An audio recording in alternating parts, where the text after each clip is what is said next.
Good morning, everyone. My name is Roland Joseph Abaya, and our topic for today is all about systems of measurement.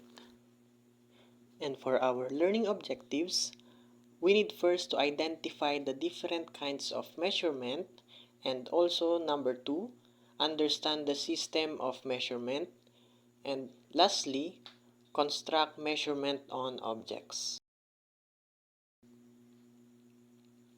So let us first define what is system of measurement. System of measurement refers to the process of associating numbers with physical quantities and phenomena.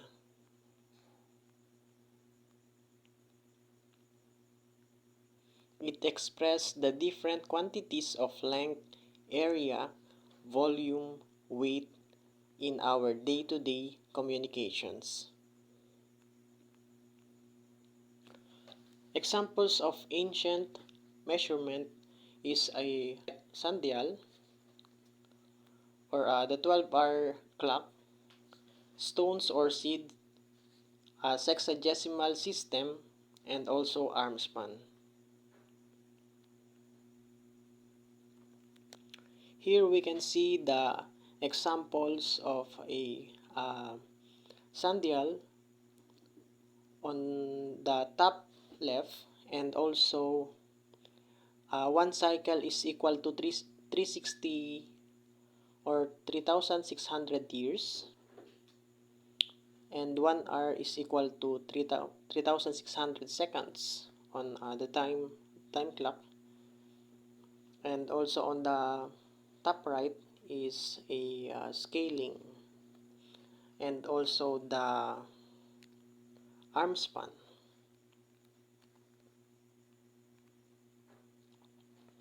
Okay, so before we start, we will have an activity, and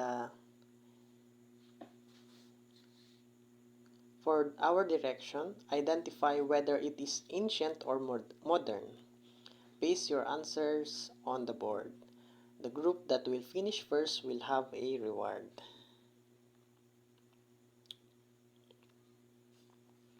Okay, so now that we are finished on our activity 1, let's move on to our next lesson.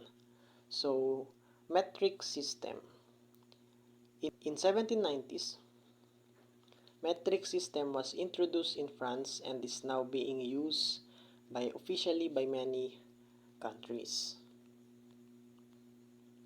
The metric system has three main units, namely meter to measure the length, kilogram to measure the mass, and seconds to measure time. So first, let us define what is meter.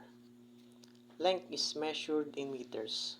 The base unit is m, and we add deca, hecto, and kilo to measure large units by successively multiplying by 10, and deci, centi, and milli successively by dividing by 10 to measure smaller length. So here we can see that it is our conversion metric system for length. So when we go in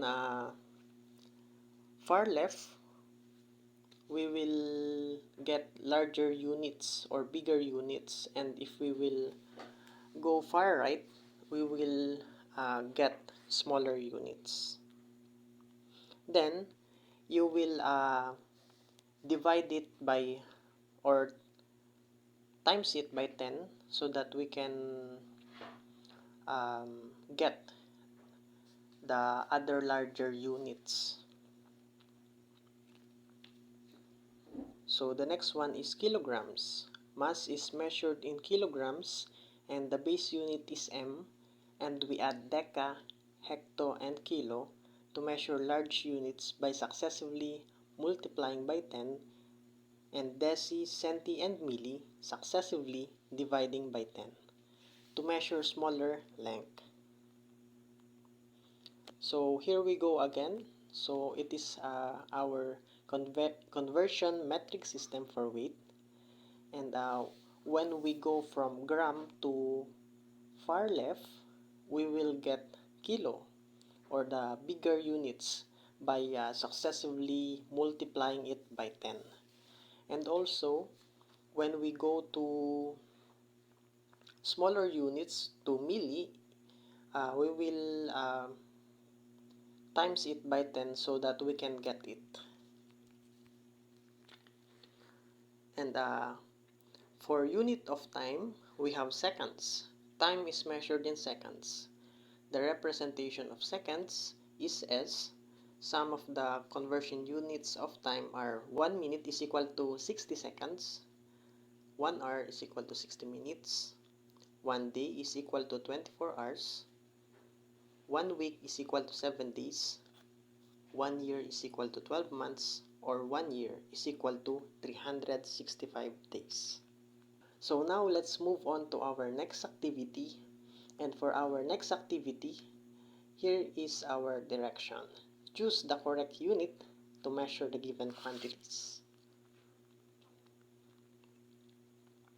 Okay, so that now that we are finished on our activity 2, let's now move on to our activity 3, which is compute the given problems using different system of measurement. I will give you 10 minutes to solve. So here are our questions for activity 3. How many minutes are there in one day? And for number 2, if a car measures 4 meters, how many kilometers is that car?